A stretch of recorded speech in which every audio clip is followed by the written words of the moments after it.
The iPhone 13 Pro is the best smartphone camera for content creators like me who want to make content for YouTube and other social media sites without having to spend a ton of money on expensive equipment. On top of that, it takes some of the flaws of the 12 Pro and fixes them. Now, the first and foremost is the high refresh rate display. For years, tech enthusiasts have been longing for a high refresh rate display in the iPhones. Now, the 13 Pro finally offers a 120Hz ProMotion display that can go as low as 10Hz to as high as 120Hz. And this is such a delight to use. The animation flow, the swipes, the gestures, everything works in such a buttery smooth fashion. Now, most of the apps do support the high refresh rate, and a few that don't will be updated soon. Oh, and you can also subscribe to my channel in 120Hz now. Now, Apple's 60Hz panels were always really smooth, and this feels even better. Now, I've always said that Apple is a perfectionist company. What I mean by that is when they implement an existing Android feature, they do so in an Apple way. For example, you can limit the refresh rate to 60Hz, but even then the display can vary in refresh rate from 10Hz to 60Hz. Now, this is something I haven't heard a lot of reviewers talk about and something that hasn't been implemented in the Android side. So kudos to Apple for that.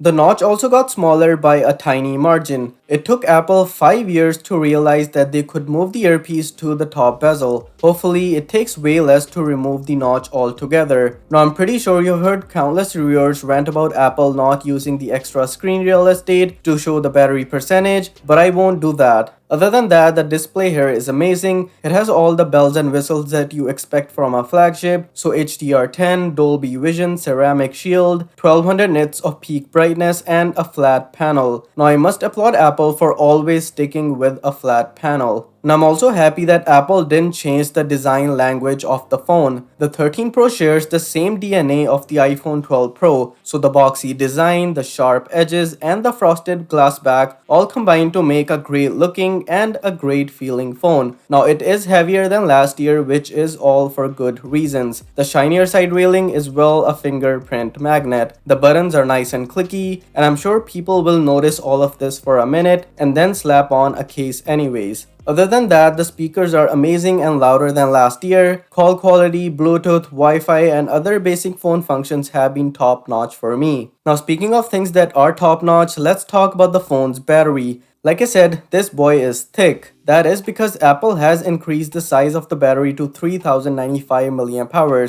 This, along with the variable refresh rate display and the power-efficient A15 Bionic chip, help deliver some exceptional battery life in the 13 Pro. Now, lower battery life is an issue I've had with my 12 Pro, and it's great to see Apple deliver some better results here. But where Apple doesn't deliver is in the charging speed. The phone still charges at a ridiculously low speed of 20 watts, and hopefully next year Apple can make it faster. MagSafe and wireless charging are supported here as well. Now, the phone has lasted me all day every single day except for the day I went to Niagara Falls, but that included intensive camera use and no charging whatsoever. Suffice to say, I am more than happy with the battery life on this phone. Another thing I am happy with is the performance. Like I said, the A15 chip is a beast. It can handle everything you throw at it. Opening up more than a dozen apps, including graphic intensive games, is a breeze, and so is keeping them in memory. And this level of performance is something we have come to expect from Apple. Now, the phone is running iOS 15, which isn't much of a change when compared to previous versions. Now, there are a few things I would have loved to see on this phone, such as interactable widgets, an always-on display, multitasking, but I guess that's an ask for later versions. Perhaps the best upgrade in this phone are the cameras. Apple is using 12 megapixel sensors for all three cameras just like they did with the 12 Pro. But all cameras get better treatments. The main sensor gets the sensor shift OIS that was exclusive to the 12 Pro Max last year. The telephoto gets a bump to 3 times optical zoom, and the ultrawide gets autofocus and a macro mode.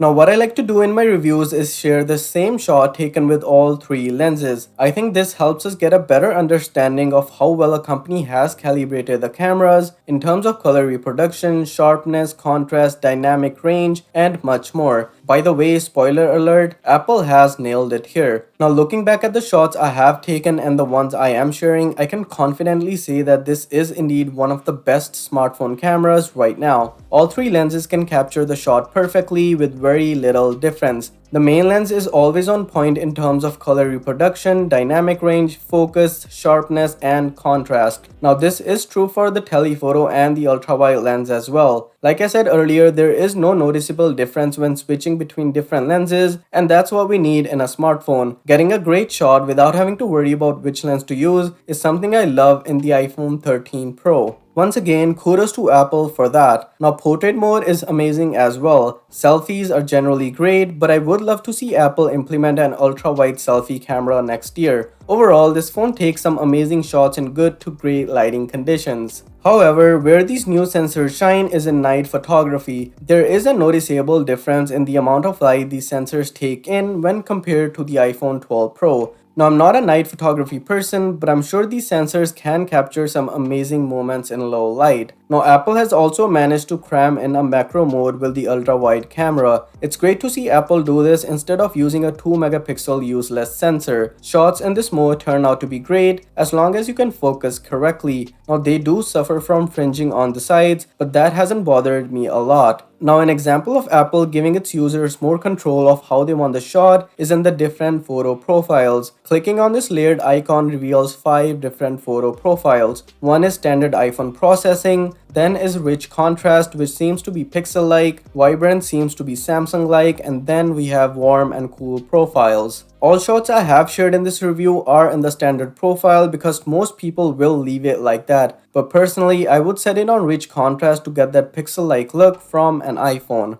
Now, it is really good to see Apple introduce such features, and that really gives me hope for a more pro video mode in the future iPhones. And speaking of video, boy is it amazing. Like I said earlier, I shot a full HDR video of Niagara Falls and I simply love this camera. I mean, there's a reason I use my 12 Pro for shooting all the videos on this channel. I think it's the best mobile camera for content creators like myself who do not want to buy an expensive camera setup, and Apple uses it to market their phones pretty well. I mean, look at their new cinematic mode. An iPhone can now capture portrait video, and I wouldn't need an expensive camera for that. Yes, it needs some work, but I think it is the start of something amazing. Now, there's also a ProRes video mode that's coming soon to the iPhones. Now, is it the best camera? Well, that's subjective. One feature that is still missing is an astrophotography mode. Besides that, I think it is the best camera for content creators like myself because video quality on the iPhone is still unparalleled to the Android counterparts. Now, the iPhone 13 Pro is a great phone that gets all the basics right, from design and build quality to the display, battery, performance, and camera. Everything works flawlessly. Sure, it could use a few additions, but that's true about every other phone as well. It's a phone I can happily recommend to iPhone XS and older iPhone users. For everyone else, I'd consider waiting for the iPhone 14 series. And that's it for this video, guys. Hope you enjoyed it. Be sure to like, comment, and subscribe to feed the algorithm gods. And until next time, stay safe, and I'll see you guys in the next one.